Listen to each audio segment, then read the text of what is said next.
Hey guys, ஒரு பெர்ஃபெக்டான morning அப்படின்னா காலையில் 6 மணி 5 மணி போலலாம் எந்திரிக்கிறது அப்படின்னு சொல்லிட்டு அவசர அவசரமாக அலாரம் அடித்த உடனே எந்திரிச்சு ஓடுறதுன்னு சொல்லி நினச்சிட்டு இருக்கீங்களா? நீங்கள் ஆல்ரெடி லேட் அந்த டேக்கு.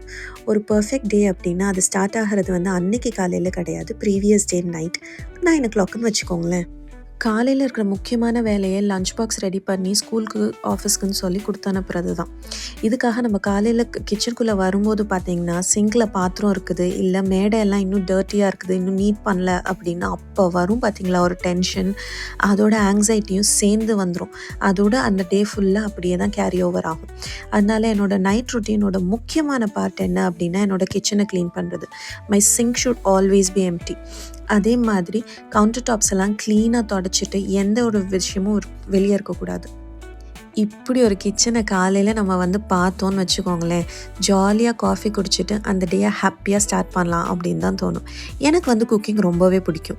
அதனால் எனக்கு வந்துட்டு டிஷ்ஷஸ் எல்லாம் எனக்கு அவசரமாக வேணும் அப்படின்னா அப்பப்போ எல்லாத்தையும் கழுவிக்கிட்டே உட்காந்துட்டு இருந்தேன் அப்படின்னா நமக்கு வந்து அதெல்லாம் செட்டே ஆகாது. அதுவும் நான் குட்டி பையனை வேற வச்சுருக்கேன். அதனால் அவன் தூங்குற நேரம் அந்த மாதிரி குட்டி குட்டியோட கேப்ஸில் மட்டும்தான் நான் சமைக்கவே முடியும். அதனால் எனக்கு அப்போ கட்டிங் அண்ட் ப்ரிப்பேரிங் மட்டும்தான் என்னால் கான்சென்ட்ரேட் பண்ண முடியுமே தவிர அந்த டைமில் உட்காந்து நான் ப்ரீவியஸ் டிஷ்ஷஸ் எல்லாம் வாஷ் பண்ணணும், இல்லை எங்கே எதை வச்சேன்னு தெரில தேடணும் அப்படின்னாலாம் எனக்கு ஒர்க் அவுட்டே ஆகாது. பயங்கர டென்ஷனும் கூடாது. ஸோ இந்த மாதிரி சின்ன சின்ன விஷயங்களை நம்ம ப்ரீவியஸ் டே நைட்டே நம்ம பர்ஃபெக்டாக முடிச்சு வச்சுக்கிட்டோம் அப்படின்னா அடுத்த நாளுக்கான டென்ஷனையும் நம்ம குறைச்சிக்கலாம், ஒரு பீஸ் ஆஃப் மைண்டும் இருக்கும். நீங்கள் சமைக்கிறீங்க அப்படின்னா அதில் வந்து நம்மளால் கான்சென்ட்ரேட்டும் பண்ண முடியும், என்ஜாயும் பண்ண முடியும். இல்லைன்னு வச்சுக்கோங்களேன், எல்லாமே அறக்க பறக்கன்னு ஓடுற மாதிரி தான் இருக்கும். அதில் முக்கால்வாசி டைம் வந்துட்டு சமையலும் சொதப்பும். Kitchen is one of the most active zones of the house. அதனால் என்னோடய ஃபர்ஸ்ட் ப்ரையாரிட்டி வந்து இதை க்ளீன் பண்ணுறது தான். இதுக்கு அடுத்து தான் நான் மற்ற வேலைக்கு போவேன். அதே மாதிரி அன்றைக்கி கிச்சனை அப்படி ஸ்வீப்பும் பண்ணிவிட்டு தேவை அப்படின்னா மாப் போடுவேன், இல்லாட்டி இல்லை. அடுத்த விஷயம் என்னென்னா, காலையில் எங்களோட குட்டி பாஸ் எந்திரிச்சு வந்தாருன்னு வச்சுக்கோங்களேன், வீடையே ரெண்டாக்கிடுவார். விளையாட்டு ஜாமான்லாம் எல்லா இடத்துலையும் கிடைக்கும். கிச்சனோட பாத்திரங்கள் வந்து கிச்சனில் இருக்கோ இல்லையோ வீட்டில் இருக்கிற எல்லா மூலை முடுக்குலேயும் கிடக்கும். இதனால் வந்துட்டு அடுத்த ப்ரையாரிட்டி எனக்கு என்ன அப்படின்னா வீடை வந்து க்ளீன் பண்ணி வைக்கணும். அது வந்து அவன் தூங்குகிற டைமில் தான் பண்ண முடியும். முக்கால்வாசி time it is the winding up time for the night.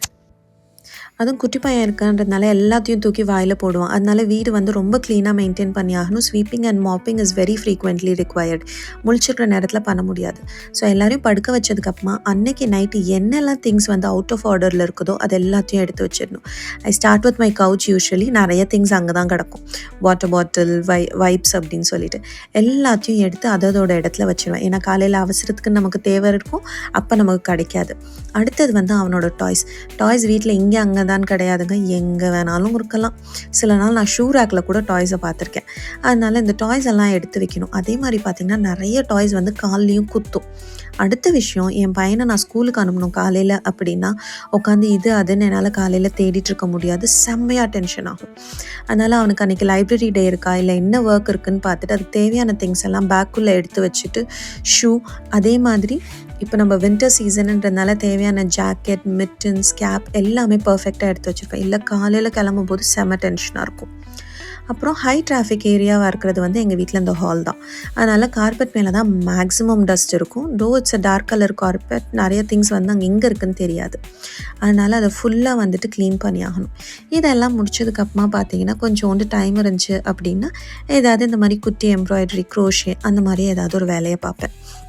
எல்லா வேலையும் முடிச்சதுக்கப்புறமா அந்த லைட் ஆஃப் பண்ணுற டைம் என்னமோ it's like putting my entire house to bed.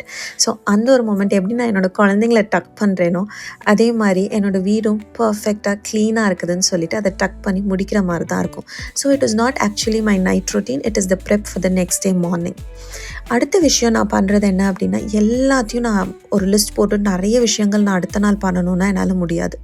அதனால எனக்கு ப்ரையாரிட்டியாக ஹை இம்பார்ட்டன்ஸாக ஒன்றும் இல்லாட்டி 3 விஷயம் அட் மேக்ஸிமம்னு நான் வச்சுக்குவேன். அது என்னன்னு சொல்லி அன்றைக்கி எழுதி வச்சுடுவேன். அது வந்து கிளாஸ்க்கு ப்ரிப்பேர் பண்ணுறதா இருக்கலாம், முக்கியமான இமெயில்ஸாக இருக்கலாம். அதுக்கப்புறமா கொஞ்சம் நேரம் வந்துட்டு என்னோடய ஸ்கின் கேருக்காக ஃபேஸ் வாஷ் பண்ணிவிட்டு தேவையான ஸ்கின் கேர் எல்லாம் முடிச்சுட்டு டைம் இருக்குது அப்படின்னா வந்துட்டு ஒரு டீ குடிப்பேன். குட்டியாக ஏதாவது ஒரு ஹெர்பல் டீ, அப்படி இல்லாட்டி புக் படிப்பேன். ரொம்ப முக்கியமான விஷயம், இந்த டைமை ப்ரொலாங் பண்ணக்கூடாது, சீக்கிரமாக படுத்துடணும். Good day.